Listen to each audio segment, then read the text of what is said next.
G'day viewers, a couple more knives here, a couple of the old Smith & Wessons.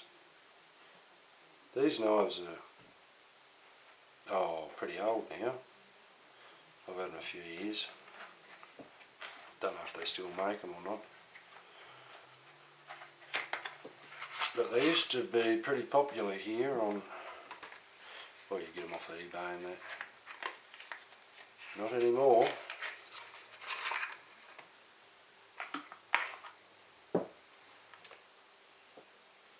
So that's them. Now, the little one, the serial number for that is SW40BTS. Black Tanto Serrated. Smith & Wesson Extreme Ops. And no spring. So that should keep the authorities happy, shouldn't it? I doubt it though, because you're still not allowed to import these into the country anymore. It's called a one-handed opener, even without the spring, which is crazy. But they're still brand new. Never used them.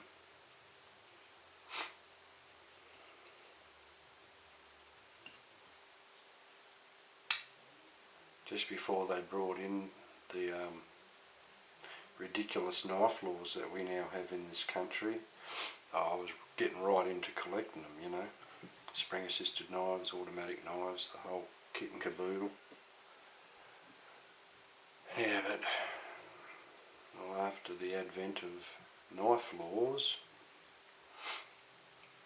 I mean, we already had stringent knife laws anyway, like you wasn't allowed to carry knives around the streets and you're not allowed to use knives for self-defence. But they just went the whole hog and just completely banned importation of anything like this, even without springs, which is just crazy, you know. So I call that a preemptive strike. Instead of worrying about punishing people when they do the wrong thing, like if you convert that and then get caught carrying in the street, well, I reckon fair enough. If that's the law of the land, you're not to carry a knife in the street, fair enough. But my goodness me, to just outlaw them completely from being imported into the country is just over the top to me. And I'm sure to the majority of people that enjoy knives. Anyway, I'm getting on a bit of a tangent there, a little bit of a rant, aren't I? I do that about this country because it's not the bloody same country I grew up in. Anyway, now back to the point. This knife, alright, so she opens up like that. Hasn't got a bad edge, but I wouldn't say it's razor. It's not razor. Not far off, but definitely it's not shaving sharp. And you've got this lock, little sliding lock there, so that prevents it from closing. If you push the button, you can't close it. And prevents it from opening. So if it had a spring in it, doesn't matter how hard you push the button, she's not going to open. So that was a good idea, I thought, from the manufacturer. I'll get a little bit of crackle and macro going on her.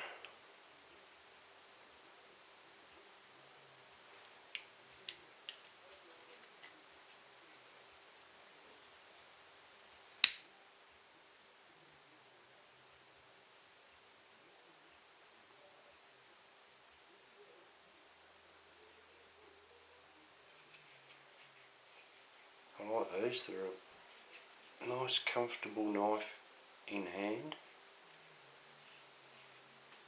Got a little bit of jimping on the back of the blade up here. A nice little bit of jimping.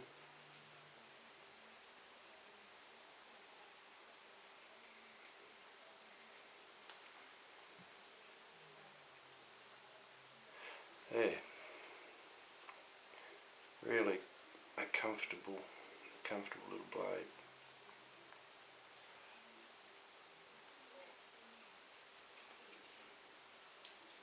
And this little brother,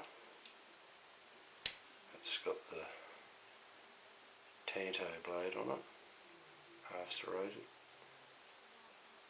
And oddly enough, this one has the safety catch up on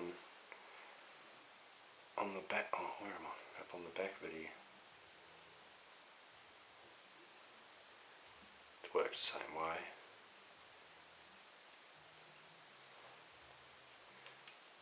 Push it forward and you can't push the button in.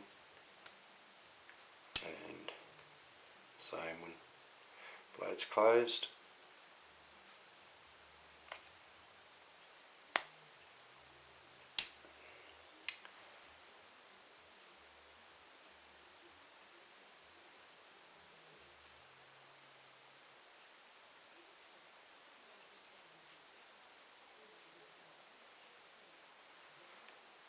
So that's them.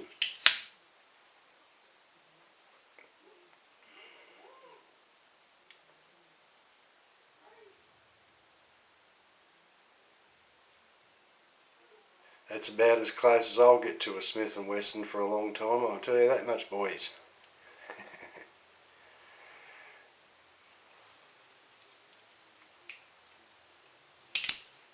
Perhaps to the next life. Alright, that's them. Okie dokie then.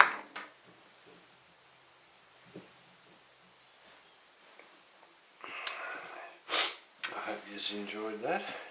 We'll look at a couple of knives, a couple more knives. I remember one of the videos I've done before, I did mention that I had some more knives in my safe that I would pull out when I had a bit of time. And I was just in there then having a bit of a rummage around and come across these, so I thought I'd do a quick video, give you a look. Because I mean, things like this in the US or whatever, probably no big deal, but they're as rare as hen's teeth in Australia, that's for sure. Rightio, over and out, ladies and gentlemen. Take her easy, take care, and I'll catch you next time. Cheerio.